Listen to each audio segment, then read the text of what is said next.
मालकिन मुझसे ऐसे काम करवाना चाहती थी कि जिसको सोचकर ही शर्म के मारे मेरी जान निकल जाती थी। मैं गरीब घर से था, इन सब चीज़ों को नहीं समझता था। मालकिन की हर बात पर खामोशी से सर झुकाकर खड़ा रहता था और कोशिश करता था किसी तरह मेरी गुल खुलोसी हो जाए। मगर दिन ब दिन मालकिन का इसरार बढ़ने लगा और फिर एक रात मेरे होश उड़ गए। मालकिन ने मुझे पास बुलाकर, मेरा नाम हामिद शेख है, मैं यतीम था। 4 बहनें थी, 2 मुझसे बड़ी और 2 छोटी। मेरी उम्र 17 साल थी और सबसे बड़ी बहन की शादी हो चुकी थी। गुर्बत के साए घर के दरो दीवार पर फैले हुए थे। तालीम कहाँ से हासिल करते, घर में अक्सर फाके रहते। मैं छोटा था जब अब्बा दुनिया से चले गए। अम्मा ने लोगों के घरों में काम करके हमें पाला। मेरी बड़ी बहन और मैं तालीम से बिल्कुल मरहूम रहे, मगर मेरी छोटी 2 बहनों को अम्मा ने सरकारी स्कूल में भेजा, प्राइमरी किया। इसके बाद अम्मा का उन्हें पढ़ाने का शौक़ पूरा हो गया। स्कूल सरकारी था, मगर उनके कांपे पे नाखराज तो बहरहाल थे। अम्मा ने कहा कि किसी के सामने हाथ फैलाने से अच्छा है कि खामोशी से घर में बैठ जाओ। मैं कभी मजदूरी के लिए दुकान पर खड़ा हो जाता, कभी किसी दुकान पर तो दिहाड़ी लग जाती थी। चंद लुक़मे पेट भरने को मिल जाता। हमारे लिए रिज़्क़ बहुत बड़ी आजमाइश बन गई थी। नमाज के बाकायदा सजदा करता। हमारे मोहल्ले के इमाम साहब बहुत नेक इंसान थे। पढ़ना लिखना तो नसीब में नहीं था, चलो उनके नेक सोहबत में दिन के 4 लफ्ज़ ही सीख जाता हूँ। मैंने कुरान पाक भी उन्हीं से पढ़ना सीखा था। बहुत सफ़ीक उस्ताद थे। इमाम साहब का नाम अजीउल्लाह था। ईसा के बाद वह 20 मिनट के लिए दर्स किया करते थे। रोज़ाना की तरह मैं भी दर्स सुनने के बाद वापस घर आ गया। कमरे के अंदर से रोने धोने की आवाज़ आ रही थी। मेरी बड़ी बहन ससुराल से आई हुई थी। मैं कमरे के अंदर दाखिल हुआ था। अम्मा और मेरी सारी बहनें अंदर जमा हुई थी। बड़ी बहन मेरी अम्मा के गले लगकर रो रही थी। मैंने कहा, क्या हुआ अम्मा? अम्मा ने कहा, वही बेटा जो औरत के नसीब में लिखा है। कमाल ने मार पीट कर मेरी बेटी को घर से निकाल दिया है। मैंने हैरत से कहा कि आखिर क्यों? अम्मा ने कहा कि बेटा, हमारे आगे पीछे जो कोई नहीं है। गुर्बत के मारे कमज़ोर लोग हैं और कमज़ोर आदमी को जलील करने का लाइसेंस हर ताकतवर के पास होता है। आज तुम लोगों का बाप जिंदा होता तो आज हमारी यह हालत नहीं होती। मैंने कहा कि अम्मा, आखिर कोई बात तो हुई होगी ना, या ऐसे ही मारकर घर से निकाल दिया है? मेरी बहन ने कहा कि मेरे वीर, मेरा कसूर यही है कि मैं दहेज लेकर नहीं गई। बस यही चिढ़ है मेरी सास को।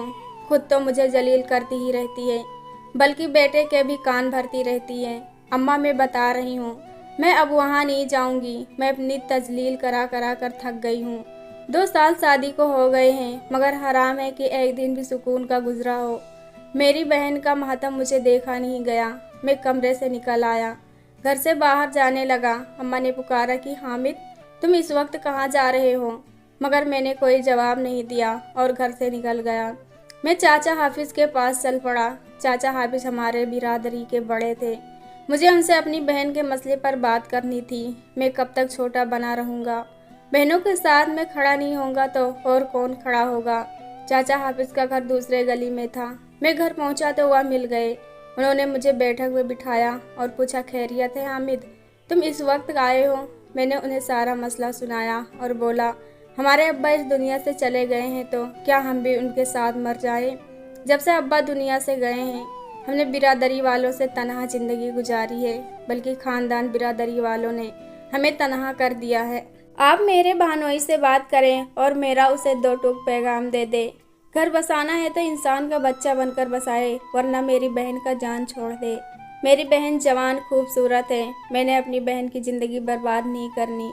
चाचा हफीज़ ने मेरी इतनी गुस्से वाली बात सुनी तो बोले, हामिद बेटा, क्या बात है? थोड़ा सब्र करो, क्यों इतने जज्बाती हो रहे हो? मैंने कहा, चाचा, मैं इसलिए जज्बाती हो रहा हूँ क्योंकि मेरी बहन तकलीफ़ में है। अगर मेरी बहन ना होती तो शायद मैं भी जज्बाती ना होता। वह बोले कि एक तो हमें बहुत खुशी है कि तुम्हें अपनी बहनों की बहुत फिक्र है, और अच्छी बात यह है कि तुम्हारी अम्मा बहुत खुशकिस्मत है कि उन्हें तुम्हारे जैसा बेटा मिला। बाकी हिना बेटी के लिए बात करता हूँ तो फिक्र ना करो, हिना मेरी भी बेटी है। मैं उसके साथ नाइंसाफ़ी नहीं होने दूंगा। सुबह होते ही हिना बेटी के शौहर को यहीं अपने घर बुलाता हूँ, उससे बात करता हूँ, खुद तुम्हारे घर बताने के लिए आऊँगा। मैंने कहा ठीक है चाचा, अब मुझे इजाज़त दें। मैंने उनसे इजाज़त ली और घर आ गया। उन दिनों एक होटल पर काम कर रहा था। मोहल्ले का होटल था। काम ही क्या था, बहरा था और बर्तन धोता था। यहाँ की अच्छी बात बस यही थी कि मुझे रोज़ के रोज़ पैसे मिल जाती और मेरे घर का चूल्हा जल जाता था। अगले दिन मामूल के मुताबिक मैं होटल पर काम कर रहा था कि सीधा अपने साथियों के साथ होटल में दाखिल हुआ। सीधे का नाम इलाके के बदमाशियों में आता था। वह और उसके साथी कह लगाकर टेबल पर बैठ गए। सीधे ने होटल के मालिक के से कहा कि ओ चाचा, आज कलेजी खाने का बड़ा दिल कर रहा है। मालिक ने मुझे पुकारा। सीधे के मेज पर कलेजी पहुंचाऊं। मैं ट्रे में खाना लेकर सीधे के पास पहुंचा। सीधा बहुत बदतमीज और बहुत तहजीब आदमी था। मुझे उसकी घटिया हरकतों से बहुत नफरत थी। मैंने मेज पर खाना रखा और सीधे ने अपनी मूंछों को ताव देते हुए मुझे घूर कर देखने लगा और बोला, क्या जमाना आ गया है, फकीरों को भी नखरे हो गए हैं, जबकि इन्हें मालूम है कि इनके घर में जवान बहनें रहती हैं। मैं पानी का जग गिलास लेकर उसके पास पहुंचा। मैंने उसकी बात को अनसुनी कर दी क्योंकि मुझे उसके घटियापन का इल्म था। जैसे ही मैं उसके करीब पहुंचा तो उसने मेरे सामने अपनी टांगें रख दी। मैं फिसल कर पानी से भरा जग के साथ टेबल पर जा गिरा, लेकिन मैंने खुद को संभाल लिया। मालिक ने बोला कि ओए हामिद, क्या कर रहा है, सालन तीन बर्बाद कर दिया। सीधा बोला, नहीं चचा, सालन बच गया है, तुम फिक्र मत करो। मैं वापस मुड़ा। सीधे को मेरा उसे नज़रअंदाज करने से आग लग गई। उसने मेरा बाजू पकड़ा और बोला, ओए तुझमें इतनी अकड़ क्यों है। मैंने अपना बाजू छुड़ाया और बोला, तुम्हें मुझसे कोई मसला है क्या? मैं तुम्हारी किसी बात का कोई जवाब नहीं देना चाहता। ये सुनकर वह कहकर लगाकर हंस पड़ा और बोला, जवाब तो तुझे देना पड़ेगा। इसका आसान हल यह है कि हम आपस में रिश्तेदारी कर लेते हैं। वह तेरी दूसरे नंबर वाली बहन है ना? यह सुनते ही मेरे तन बदन में आग लग गई। मैंने उसे गिरेबान से पकड़ा और चिल्लाया, बकवास मत कर। उसके साथी खड़े हो गए और एक बोला, हामिद हौस के नाखून ले, तुझे पता भी है तू किसके पंगा ले रहा है। इतने में जहां साहब आए और मेरा हाथ उसके गिरेबान से छुड़वाया और बोले, बस कर बेटा, जाने दें। इन्होंने मेरा हाथ पकड़ा और होटल के बाहर ले गए और कहने लगे, बेटा इसके मुंह लगने से क्या ज़रूरत थी। मैंने कहा, इमाम साहब इसकी बकवास सुनी है आपने? इमाम साहब कहने लगे, उसमें और तुम में यही तो फ़र्क है। मेरी मानो तुम्हारे लिए यह माहौल ठीक नहीं है। मैंने कहा, इमाम साहब मैं क्या करूं, घर का चूल्हा फिर कैसे जलेगा। इमाम साहब थोड़ी देर सोचने के बाद बोले, मेरा एक दोस्त आज बता रहा था कि उसके किसी दोस्त के घर के लिए मुलाजमत चाहिए। बड़े अमीर और बहुत पढ़े लिखे लोग हैं। तुम कहो तो मैं वहाँ बात करूँ। तुम चले जाओ, तनख्वाह भी अच्छी देंगे। पढ़े लिखे लोग हैं। मेरा ख्याल है कि सोसाइटी से तुम्हारे लिए वह सोसाइटी ही बेहतर है। मैंने कहा, इमाम साहब अगर आप उन्हें अच्छा कह रहे हैं तो यकीन है कि वह अच्छे ही लोग होंगे। आप बात करें, मैं तैयार हूँ। इमाम साहब ने मेरे लिए बात की। मैं बंगले में इंटरव्यू देने के लिए गया। वह लोग सिर्फ अमीर नहीं थे, बहुत ज़्यादा अमीर थे। मालकिन ने कहा कि 2 दिन तक तुम्हें बताती हूँ। मैं वापस आ गया और उनके बुलावे का इंतज़ार करने लगा। आखिर 2 दिन बाद उन्होंने मुझे बुलाया। इमाम साहब को खुशखबरी सुनाई। इमाम साहब ने मुझे बड़े की तरह नसीहत की दुआ दी। मैं बंगले पर चला गया। अम्मा भी मेरी इस नौकरी पर खुश थी। तनख्वाह बहुत अच्छी थी। मालकिन को 24 घंटे के लिए मुलाजिम चाहिए था जो घर के छोटे मोटे काम कर सके, मार्केट कर सके, क्योंकि बड़े मालिक कारोबार के सख्त थे, बहुत मसरूफ रहते। सुबह जाते और शाम के बाद घर आते। बड़े मालिक और मालकिन दोनों ही जवान थे। इनकी ज़्यादा उम्र नहीं थी। बंगले के मालिक ने मुझे बताया था कि 5 साल पहले बड़े मालिक और मालकिन की शादी हुई थी। अल्लाह ने औलाद न दी। और राज की बात यह है कि अभी वह यही कह रहे थे कि मालकिन ने मुझे पुकारा, हामिद यहाँ आए। मैं उनकी तरफ चल पड़ा। मालकिन ने मुझे पैसे दिए और एक कागज़ पकड़ाते हुए कहा, ये पैसे लो और मार्केट से सारा सामान ले आओ। शाम के वक्त बहुत सारे मेहमान आ रहे हैं। सारा सौदा मैंने उस पर्ची पर लिख दिया है। मैंने पर्ची पकड़ी और उसके बाद मालकिन ने ड्राइवर को आवाज़ दी। ड्राइवर से कहा, हामिद को मार्केट ले जाओ और कल से उसे गाड़ी और मोटरसाइकिल दोनों चलाना सिखाओ। कब तक तुम उसे मार्केट लेकर जाते रहोगे? ड्राइवर ने कहा, ठीक है बीबी। मेरा तो दिल खुश हो गया। अब मैं गाड़ी और मोटरसाइकिल दोनों चलाना सीख लूँगा। मेरा दिल इमाम साहब को उठते बैठते दुआएं दे रहा था। मार्केट जाना मेरी जिम्मेदारी थी। कपड़े और बर्तन धोना, बस यही मेरा काम था। इतने बड़े बंगले में हर तरह की सहूलियत मौजूद थे। कोई भी काम हो चुटकियों में हो जाता। तनख्वाह के अलावा खाना पीना भी मिलता, जिसकी वजह से मेरी पूरी तनख्वाह बच जाती। मैं हफ्ते में एक बार घर का चक्कर लगा दिया करता था। 1 महीने बाद जब मैं अपनी पहली तनख्वाह अम्मा के हाथ में रखी तो मेरी बलाएं लेती रही। बड़े मालिक और मालकिन के दरमियान बहुत मोहब्बत है। मालिक मालकिन के सामने दूसरी बात न करते, मगर मैंने आहिस्ता आहिस्ता महसूस किया कि मालकिन मुझसे बातें करने की बहाने ढूंढती है। जब मैं अपने कमरे में आराम कर रहा होता हूँ, वह सीधा मेरे कमरे में चली आती है। मैं उन्हें अपने कमरे में देखकर कांप उठता हूँ। उसी तब्दीली को बंगले के दूसरे मुलाजिम भी महसूस करने लगे। एक दिन मालकिन अपने कमरे में आराम कर रही थी। उन्हें 2 दिन से बुखार था। मैं उनकी दवाइयाँ लेकर आया था। मैंने कमरे की दरवाजे पर दस्तक दी। मालकिन की आवाज़ आई, अंदर आ जाओ हामिद। मैं अंदर चला गया। मालकिन के बेड सिरहाने टेक लगाकर कोई किताब पढ़ने में मसरूफ़ थी। मैंने कहा, मालकिन आपकी दवाइयाँ ले आया हूँ। उन्होंने साइड के टेबल की तरफ इशारा करते हुए कहा, यहाँ रख दो। मैंने दवाई टेबल पर रखी और वापस आने लगा कि मालकिन ने मेरा हाथ पकड़ लिया और बोली, मेरे साथ शादी करोगे? मैंने चौंक कर मालकिन की तरफ देखा और बोला, ये आप क्या कह रही हैं? उन्होंने मेरा हाथ छोड़ दिया और बोली, अगर मैं अपने शौहर से तलाक ले लूं तब भी नहीं करोगे? मैं खड़ा खड़ा जमीन पर गिरने वाला था कि संभल गया। मैंने कहा, मालकिन ये क्या कह रही हैं? मैं अपने लिए इज्जत की रोजी रोटी कमाने के लिए आया हूँ। वो बोली, शादी करना कौन सी बेइज्जती वाली बात है? मुझे कुछ समझ नहीं आई।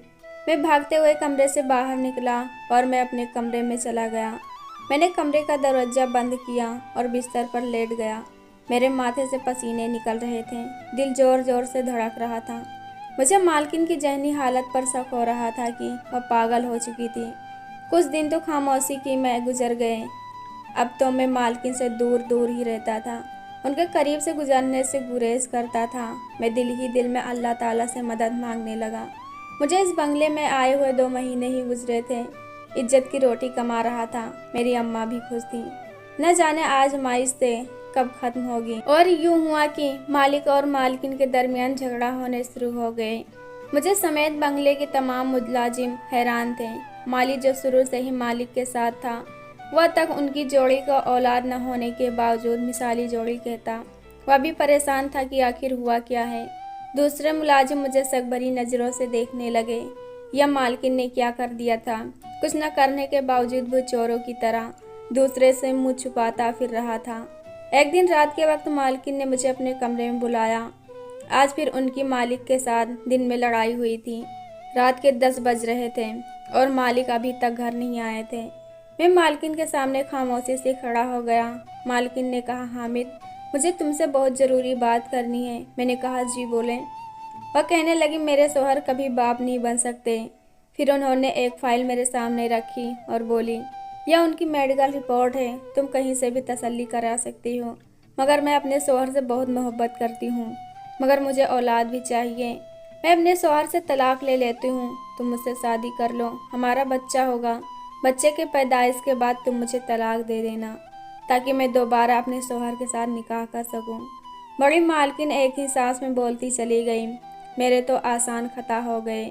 न जाने वो क्या क्या कह रही थी। वो बोली, जानते हो कि तुम गरीब हो और शरीफ भी हो। इस काम के बदले इतनी बड़ी रकम दूंगी कि यहाँ तो क्या, कहीं भी काम करने की ज़रूरत नहीं पड़ेगी। अपनी मुस्तकबिल को सोचो, अपनी बहनों को सोचो और फिर मुझे जवाब देना। गर्ज मालकिन ने मेरे सामने मेरी इतनी कमजोरी रखी कि मैं इनकार ही ना कर सका। मैंने वहीं खड़े खड़े हाँ कर दिया और बोला, मैं तैयार हूँ। मैं अपनी ज़िंदगी का सबसे अनोखा तजुर्बा करने जा रहा था। अम्मा को मैंने कुछ नहीं बताया था। मालकिन ने अपने शौहर से तलाक ले इद्दत पूरी की और मेरे साथ निकाह कर लिया। कुछ अरसे के लिए मालकिन ने बंगला छोड़ दिया और एक छोटी सी कोठी किराए पर ले ली थी और मालकिन अब मियाँ बीबी की हैसियत से एक छत के नीचे रह रहे थे। 6 माह के अंदर अल्लाह ने खुशखबरी सुनाई। मैं बाप बनने वाला था, मगर यह खुशी मेरी होकर भी मेरी नहीं थी। शादी की तो ज़िंदगी की, या हुसन भी देखा। कभी कभी दिल बेईमान हो जाता है कि मालकिन को न छोड़ूं।